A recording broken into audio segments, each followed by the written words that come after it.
Hello and happy Wednesday. I hope everyone's staying safe and well and finding some ways to entertain yourself, much like Ryder is doing right here. He's settling in to assist me in this edition of Whiskey and a Reading. And this week I've got a whiskey that is called Jameson's Cold Brew. So it's an edition of the Jameson's Irish Whiskey where they've done coffee infusion. Like real coffee. It's actually got some caffeine, like 17, whatever they measure caffeine in, grams of that. I'm not a coffee drinker, but I do like the way it smells, and I often like things flavored like it. So I said, what the heck, we'll give it a taste. It is dark. There's a recipe for a cold brew teeny that's basically like 2 ounces of the cold brew, 1 ounce of a cold brew coffee, and just a touch of simple syrup to sweeten it up. And so this one here is just straight up. Definitely smells like coffee. Tastes a little bit like coffee, but you definitely get the bite of a Jameson's. I actually really like it, even though I don't like coffee. And I have to say the cold brew teeny is kind of like a Red Bull for me. I was up most of the night, so I feel like it should be a breakfast drink if I was allowed to have it for breakfast every day. But the cold brew teeny, I feel like Tess from this week's reading of This Time, I feel like Tess would really get behind this one. Coffee, get you going in the morning, and the cold brew teeny, something that's a little sophisticated, but it's also got a whiskey in it, so I feel like she would really enjoy that. Elena, on the other hand, I don't know, I think she's probably more like a mojito, fun time, laid back kind of girl. What do you think, Ryder? No. He doesn't care either way. It's not really his thing. But we'll see what he thinks of the reading. So I'm going to do a quick reading. Again, this is from This Time. It's a paranormal genre, romance.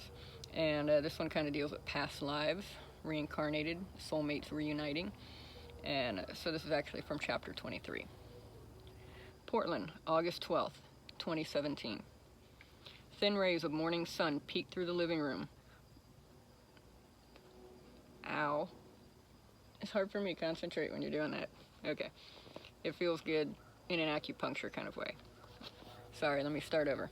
Thin rays of morning sun peeked through the living room blinds and caressed Elena's back. Ignoring their soothing warmth, she held the wooden talisman tight to her chest and sat Indian style on a hand-woven Chinook rug. She stared down at its delicate crisscrossing fibers. The repeating pattern of black and red diamonds with horizontal stripes turned hypnotic, bringing her much-needed calm. In the 3 nights since she'd last seen May, her grandma, the dreams had intensified. Last night's had been the most realistic yet, and her heart literally ached when she had awoken to her reality, alone.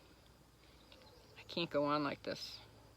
Her eyelids drifted closed, and, as instructed, she focused on the dark-haired woman in her dreams with searing blue eyes that warmed her soul and a low-timbered voice that resonated deep within her being.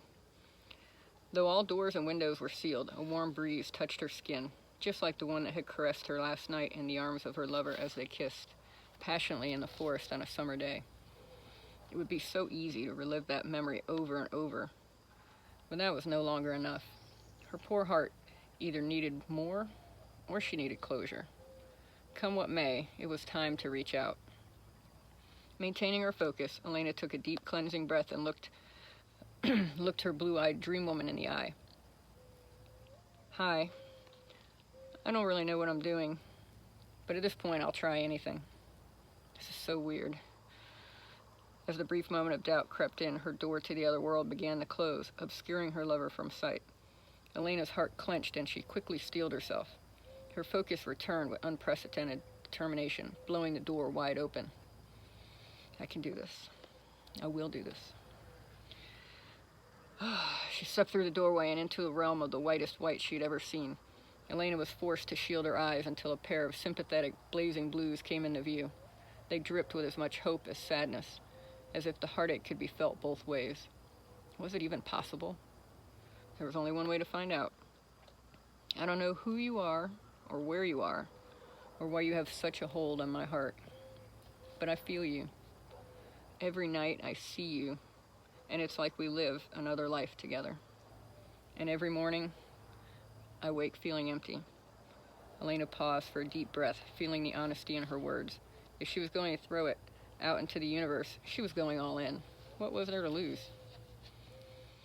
No one I've ever met could live up to you, and that's ridiculous because, well, you're not even real. Or, I guess you are.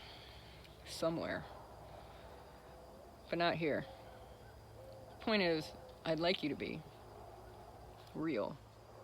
Here with me. Elena's honest words received a tear in response from her silent companion. Though she hadn't really expected a conversation, she had hoped for one. And with no further acknowledgement or effort from the other woman, she saw no reason to continue.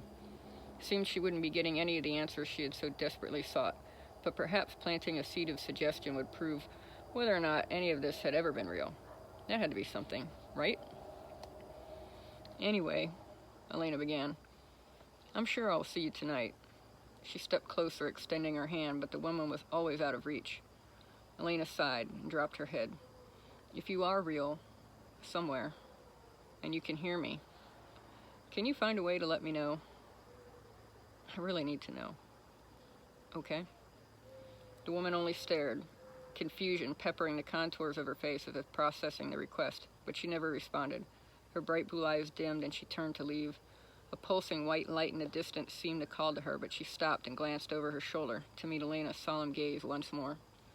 For a moment, it appeared as if she were attempting to struggle against an invisible force in an effort to return to Elena, to reach out and accept the offered hand. But it was not to be. Whatever power had a hold of her was too much to overcome. Confusion turned to sadness as she was pulled farther and farther away. The light grew dim, as did Elena's hopes that tonight's dreams would have a new ending. All right. I hope you enjoyed that reading from This Time. Ryder, did you like this reading? He never likes anything I try to give him. But cheers to you for making it through another half a week so far. If you were one of those essential workers, cheers to you. Stay safe. Take care of one another. And we'll do another one of these soon. All right, let me know what you think. And if you try the whiskey, Jameson's Cold Brew, hit me up. I'd love to hear what you think of it. Thanks. Good night.